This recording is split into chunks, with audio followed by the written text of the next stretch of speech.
Hello my soul family, कैसे हैं आप सब। आज मैं आपके लिए बहुत इंटरेस्टिंग सी रीडिंग लेकर आई हूँ। आज मैं आपको बताने वाली हूँ कि जो लोग बहुत ज़्यादा होशियार बन रहे थे और आपके लिए बुरा सोच रहे थे, कैसे वो खुद का ही नुकसान कर बैठे हैं। तो रीडिंग जनरल कर रही हूँ, किसी की भी पर्सनल रीडिंग नहीं है ये।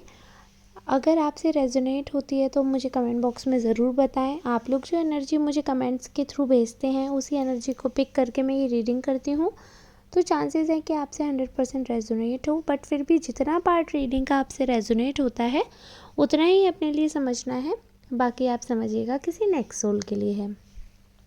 तो मैंने कार्ड्स ऑलरेडी शफल कर लिए हैं, उसमें से कुछ कार्ड्स पिक किए हैं। और ये रीडिंग जेंडर वाइज नहीं है, तो मेल फीमेल ट्रांस आप किसी भी जेंडर के हैं आप ये रीडिंग सुन सकते हैं। टाइमलेस रीडिंग है, 24 आवर की करंट एनर्जी पे बेस्ड है।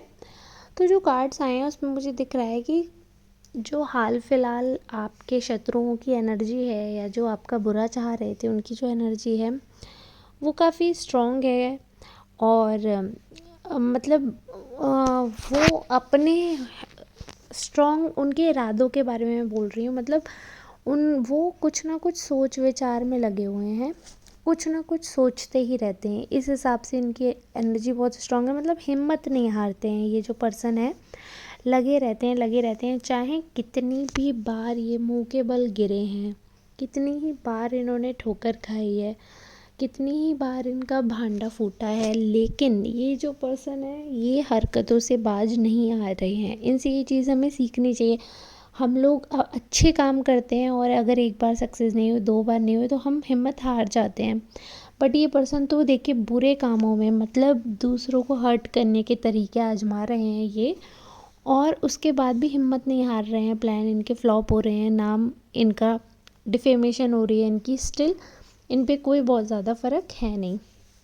एक और चीज़ यहाँ पे मुझे जो समझ आ रही है कि ये ना बहुत ही ज़्यादा ही बहुत ज़्यादा, जैसे क्या ही बोलना चाहिए, बहुत ज़्यादा जो चालाक लोग होते हैं ना, बहुत शातिर इंसान हैं। और कहीं ना कहीं ये यही सोचते हैं, जिससे भी जुड़ते हैं ये, कि कहीं ना कहीं जो रिलेशनशिप में एक गिवर होता है एक टेकर होता है। ये बात मैं पहले भी आपको बता चुकी हूँ। तो कहीं ना कहीं ये ना ओवर पावर करना चाहते हैं रिलेशनशिप में। इनको ये लगता है कि सब कुछ इन्होंने ही किया है, वन साइडेड ये सोचते हैं कि रिश्ता यही चला रहे हैं और सब कुछ यही करते हैं, सामने वाला कुछ नहीं कर रहा है। इन्हें ये याद नहीं रहता कि दूसरे ने आपके लिए क्या किया, इन्हें ये याद रहता है कि इन्होंने क्या किया है, इन्होंने आपके लिए क्या क्या किया है। ये वो चीज़ें आपको बार बार गिनाते हैं, बट आपने जो चीज़ें की हैं ये उनको बिल्कुल ही ख़त्म कर देते हैं। प्लस रिलेशनशिप में ये थोड़े से एरोगेंट हैं और डिक्टेटरशिप क्वालिटी इनमें ज़्यादा है। मतलब अगर ये आपके साथ रिश्ते में जुड़ेंगे तो ओवर पावर कर लेंगे, यानी कि आप पे अपना हक, हक से भी ज़्यादा मुझे कहना चाहिए कि अपनी चलाने वाले हैं बहुत ज़्यादा। जैसे अगर मैं हस्बैंड वाइफ का एग्जांपल दे रही हूँ, ये नहीं कह रही हूँ कि आपके हस्बैंड वाइफ ही ऐसे होंगे, बट एग्जांपल दे रही हूँ कि जैसे कि कई बार क्या होता है रिलेशनशिप में, वाइफ बहुत डोमिनेटिंग होती है, हस्बैंड बहुत डोमिनेटिंग होते हैं।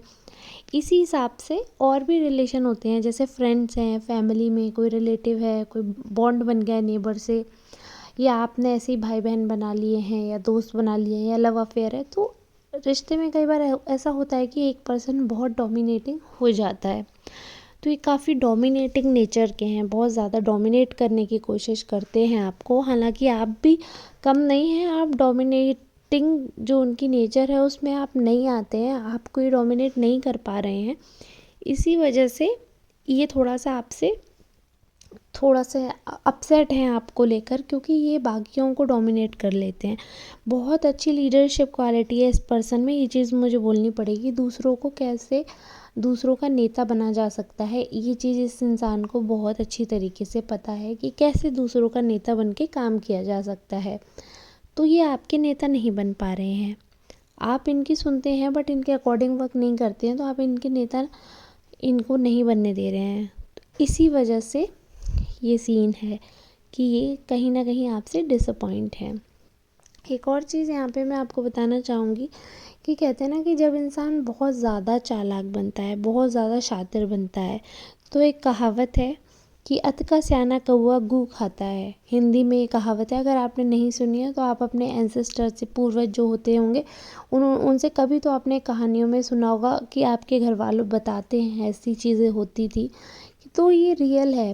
जो पुरानी कहावतें हैं या जो भी ये मुहावरे होते हैं, ये सब के ना कुछ मीनिंग होते हैं, और ये पहले के लोगों ने बनाए ही इसलिए थे क्योंकि इस हिसाब की चीज़ें एग्जिस्ट करती थी। तो ऐसे लोग बहुत एग्जिस्ट करते हैं, जिनमें से शायद ये पर्सन है जिससे रेजोनेट हुई है ये थर्ड पार्टी। आपके रिलेशन में कोई थर्ड पार्टी है जिससे ये रेजोनेट हो गई है, और ये पर्सन इतना ज़्यादा अपने बारे में सेल्फ सेंटर्ड, इतना ज़्यादा सोचते हैं मैं ही मैं, जिसकी वजह से इनके ज़्यादा सोचने की वजह से इनके काम ख़राब हो जाते हैं। अगर ये थोड़ा लिमिट में सोचें, अगर ये थोड़ी बुद्धि लगाकर काम करें तो शायद इतना मैं ही मैं ना करें। बट क्योंकि ये इतना मैं करते हैं, जिसकी वजह से लोग इनसे बहुत जल्दी इरिटेट हो जाते हैं, इनसे खिसियाने लगते हैं। और कहीं ना कहीं जो जैसे रिश्ते में ना, जब आप बहुत ज़्यादा अपने बारे में सोचने लगते हो तो सामने वाला मूर्ख नहीं होता है। एक टाइम पे उसे भी मालूम पड़ जाता है कि इस इंसान के साथ हम कितना भी कर लें, इसके लिए रहना ज़ीरो ही है। तो वो चीज़ है, आपने अपने तरफ से 100% इनके साथ अपना 100% दिया, लेकिन ये जो पर्सन है इसने रिलेशनशिप में आपके साथ 100% नहीं दिया, सिर्फ अपने बारे में ही सोचते रहे। और अपने बारे में सोचने की वजह से ही आप लोगों का रिश्ता टूट गया, क्योंकि वन साइडेड कुछ भी नहीं चलता। एक हाथ से ताली कभी नहीं बज सकती, एक पहिए पे गाड़ी कभी नहीं चल सकती। तो बराबरी का जो इनपुट है ना वो बहुत ज़रूरी है। अगर एक हाथ आप आगे बढ़ा रहे हो तो दूसरे का भी हाथ आगे बढ़ाना बहुत ज़रूरी है। एक हाथ से चीज़ें लंबे समय तक नहीं चल सकती। तो ये कहते हैं ना कि बहुत ज़्यादा सयाने बनते हैं, बहुत ज़्यादा चालाक हैं। इनकी चालाकी इन पे ही भारी पड़ गई। अपने बारे में इतना सोचा और आपसे रिश्ता टूटा। कहीं ना कहीं इन्होंने अपना नुकसान कर लिया, आपको खो दिया। आप बहुत ही एक अच्छे इंसान है, जेम पर्सनैलिटी हो आप, उनके लिए बहुत अच्छा सोचते थे, बहुत कुछ किया है आपने उनके लिए, मन में बहुत ज़्यादा आपकी फीलिंग्स हैं, रेस्पेक्ट है। बट थी, बट सेल्फ सेंटर्ड होने की वजह से उन्होंने उस चीज़ को कभी ध्यान नहीं दिया। बट अब वो कहीं ना कहीं उनके पास सब कुछ है, फिर भी वो ये चीज़ अपनी गलती तो एक्सेप्ट करते हैं अपने मन में। भले ही आपसे नहीं बोलेंगे, लेकिन उन्हें इस चीज़ का दिख रहा है कि हाँ, उन्हें थोड़ा सा इस चीज़ का टेंशन है, और कहीं ना कहीं उन्हें लगता है कि उन्होंने बहुत ज़्यादा जल्दबाजी कर दी अपनी एक्टिविटीज़ में। ये चीज़ वो एक्सेप्ट करते हैं, और इतनी ज़्यादा तेज़ी दिखाई उन्होंने, इतनी ज़्यादा तेज़ी दिखाई कि खुद का ही नुकसान कर लिया। कई बार ऐसा होता है किसी ऐसे इंसान से दूर जाना जो कि हमारे लिए बहुत फ़ायदे का हो। फ़ायदा केवल कैसे बताऊँ मैं, मनी के उससे नहीं बोल रही, फ़ायदा बहुत चीज़ों में। जैसे अगर कोई हमसे प्यार करता है तो वो इंसान अगर हमारे पास रहेगा तो इसमें हमारा फ़ायदा है, क्योंकि जब कोई सच्चा इंसान हमारे साथ रहेगा जो हमें प्यार करता है, उसके साथ रहने से हमारा जीवन सुखद रहेगा, हमें सेटिस्फेक्शन मिलेगा। और जब प्यार मिलता है तो माइंड भी अच्छा चलता है, टेंशन दूर रहती है। तो हम इतने सारे फ़ायदे हैं एक अच्छे इंसान के जीवन में रहने से। तो इन्होंने पता नहीं क्या अपना लाभ देखा, पता नहीं क्या इनका स्वार्थ था, जिसकी वजह से आप जैसे पर्सन की इन्होंने कद्र नहीं की, आप जैसे पर्सन की वैल्यू नहीं की, और आपको खो दिया। और जब एक बार इंसान खो जाता है, कहते हैं ना जब चीज़ सामने हो तो उसकी कद्र नहीं होती, जब खो जाती है, दूर चली जाती है तो बहुत ज़्यादा याद आती है, बहुत ज़्यादा कद्र होती है। तो इस पर्सन को बाद में दाल आटे का भाव मालूम पड़ा कि है क्या, और उसके बाद फिर होता क्या है, फिर पछतात होत का जब चिड़िया चुन गई खेत। जब रिश्ता टूट गया उसके बाद आप कितने भी हाथ पैर मारो, कितनी भी सॉरी बोलो, कितना भी घुटनों पे गिरो, कितना भी दूसरों से सिफारिशें लगवाओ, उससे कुछ भी नहीं होता है। क्योंकि एक बार जिस रिश्ते में गांठ पड़ गई वो कभी ठीक हो ही नहीं सकता है।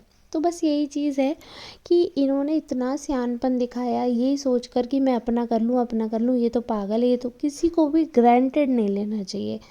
किसी को भी ग्रांटेड अगर ले लेते हैं ना तो बहुत ही बुरा होता है, क्योंकि उस इंसान की आप वैल्यू करना कम कर देते हो। जैसे हम अपने पेरेंट्स की बात करते हैं, अगर पेरेंट्स को ग्रांटेड ले लो, अरे मम्मी पापा से तो कैसे भी बात कर लो, क्या करना है। लेकिन नहीं, आपको नहीं पता किस दिन वो चले जाएं, फिर जीवन भर अफसोस रहेगा, क्योंकि माँ बाप जैसा प्यार कोई नहीं कर सकता। ये एग्जाम्पल दे रही हूँ मैं आपको। ऐसी हर रिश्ते में हर किसी की अलग जगह होती है। जो रिश्ता आपने किसी एक से बनाया है वही सेम रिश्ता दूसरे से नहीं बन पाएगा, वो बॉन्ड नहीं हो पाएगा, कुछ ना कुछ लेवल में डिफरेंस आ ही जाता है। तो इतना सेल्फ सेंटर्ड नहीं होना चाहिए था इस पर्सन को कि अपने इन्होंने तो ये सोचा कि आपको फॉर ग्रांटेड लेकर कि कहीं ना कहीं आप तो इनके हैं ही और आप तो इनके अकॉर्डिंग चलोगे, और बाहर इंटरेस्ट देखते हैं, बाहर की चीज़ें संभालते हैं, और कहीं ना कहीं आपके लिए इन्होंने सोचा ही नहीं बिल्कुल भी, और नेगेटिव ही सोचा जब सोचा। लेकिन जब आपके और इनके बीच में डिफरेंसेस आ गए तो अब ये सोचते भी हैं, लेकिन क्योंकि अब ये वापस नहीं आ सकते तो कहते हैं ना, जब चीज़ नहीं मिली, अंगूर नहीं मिले तो अंगूर खट्टे हैं। तो ये वो वाला हिसाब कर रहे हैं, जब आपकी और इनकी दोस्ती नहीं रही तो आप बहुत बुरे हैं। तो इस हिसाब से आपके बारे में उल्टी उल्टी बातें फैला रहे हैं। बट ये चीज़ मैं बताना चाहूँगी आपको कि ऐसी एनर्जी आ रही है कि लोग इनको ही डिफेम कर रहे हैं, इनकी ही नेगेटिव बातें कर रहे हैं, और आपको लोग बहुत अच्छा बता रहे हैं। लोग इनकी ही बुराई कर रहे हैं और इनको ही बहुत ज़्यादा चालाक बोल रहे हैं, स्वार्थी बोल रहे हैं।